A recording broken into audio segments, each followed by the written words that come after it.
Bonjour à tous et bienvenue pour cette dernière vidéo de présentation du finaliste du prix littéraire de l'imaginaire de Booktubers App 2018. Donc nous nous retrouvons pour la dernière présentation, et oui c'est déjà le dernier finaliste du prix littéraire de l'imaginaire de Booktubers App. Il s'agit de Le Bench-Tunnel d'Oksana Hope, édité chez Rebelle Éditions. Je dois vous avouer que c'est le livre que je n'avais pas envie de lire parmi les finalistes. Déjà rien que parce que la couverture est extrêmement moche, il me tentait mais vraiment pas, et j'ai repoussé jusqu'au dernier moment pour le lire, puisque on est censé avoir fini de chroniquer tous les livres le 30 septembre, et cette vidéo sort le 28 septembre. Voilà, vive le dernier moment. J'avoue que le concept me tentait moyen, et je vais vous expliquer ce concept tout de suite. Oui. Dans Le Bench-Tunnel, la Seconde Guerre mondiale, elle a été gagnée par l'Allemagne et par Hitler himself. Yes, Queen. Non, je couperai ça au montage. Dans Le Bench-Tunnel, le concept est plutôt simple. La Seconde Guerre mondiale, elle n'a pas été gagnée comme on l'a appris dans le livre d'histoire, mais elle a été gagnée par Hitler, donc le nazisme, la croix gammée, tout ça, bref, vous connaissez. Du coup, la société a évolué différemment que celle qu'on connaît aujourd'hui. Notre héroïne, Krista, fait partie de la société de Germania, qui est la ville aryenne par excellence, et qui est typiquement... Enfin voilà, la ville parfaite, donc composée de gens 100% blonds aux yeux bleus. À Germania, tu n'as pas le droit à la différence. Donc c'est-à-dire que les enfants, s'ils ne sont pas conformes à ce que la société de Krista attend, et ils sont tués, ils sont incinérés, tout ça. Et qu'est-ce qui fait ce petit job?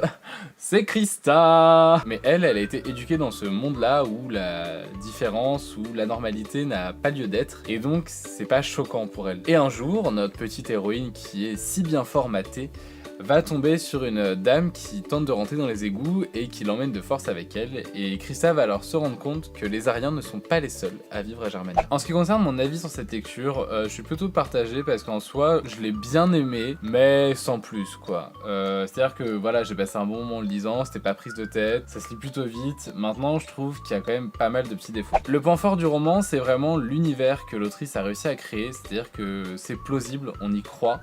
Et c'est à la fois horrible et en même temps c'est crédible dans le sens où nous aujourd'hui ce que Krista fait, ce que Krista vit, on trouve ça mais horrible et d'une indécence sans nom. Mais au final, elle l'explique bien dans le roman, c'est que pour elle c'est normal, et elle a toujours appris ça, ses parents pensent comme ça, c'est comme ça. Et malgré tout, on arrive à s'attacher à l'héroïne. Donc ça, c'est vraiment, je pense, le gros point fort de l'autrice, c'est vraiment l'univers qu'elle a créé et sa crédibilité. Au niveau de ce que j'ai pas aimé, c'est que j'ai trouvé que l'intrigue était très redondante, c'est-à-dire qu'on retrouve tout le temps un peu le même schéma. Ou vraiment c'était un peu lourd quoi, c'est-à-dire que bon, les deux premières fois, ouais, on est surpris, au bout de la troisième fois, j'ai compris qu'elle était à sa place nulle part, et j'ai compris qu'à la surface, c'était une traîtresse, et dans les égouts, c'était une aryenne. Le deuxième gros point faible pour moi, c'est cette romance qui est cliché, mais à mourir. Donc on a le beau brun ténébreux de qui Krista va tomber amoureuse au début, parce que c'est un amour interdit, forcément, il n'est pas rien.